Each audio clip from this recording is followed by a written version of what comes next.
संतोष माने. माझ्या शाळेचे नाव रघुकुल बाल मंदिर नाडेन रस्ता.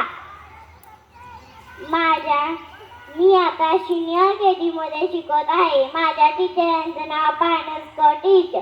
उत्सवती नरंगांचा आभार आज सजला.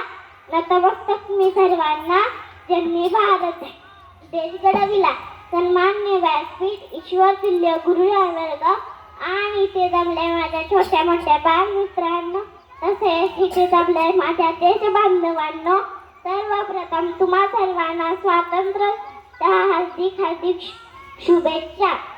मित्र हो, आज 15 ऑगस्ट आपण हा दिवस मोठ्या आनंदाने साजरा करीत आहोत. या दिवशी म्हणजे 15 ऑगस्ट 1947 रोजी आपला भारत देश इंग्रजांच्या गुलामगिरीमधून मुक्त झाला. आपल्या देशाला स्वातंत्र्य मिळवून देण्यासाठी अनेक शूरवीरांनी अथक परिश्रम केले. त्यामध्ये लोकमान्य टिळक, महात्मा गांधी, सुभाषचंद्र बोस यांसारख्या अनेक नेत्यांनी अथक परिश्रम केले.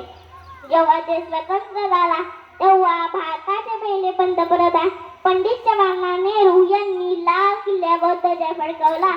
तेव्हापासून दरवर्षी देशाचे पंतप्रधान लाल किल्ल्यावर ध्वजा फडकवतात, राष्ट्रगीत गातात आणि 21 तासांचं शहीद झालेल्या स्वातंत्र्य सैनिकांना श्रद्धांजली वाहतात. एवढे बोलून मी माझे भाषण संपवले. जय हिंद, जय महाराष्ट्र.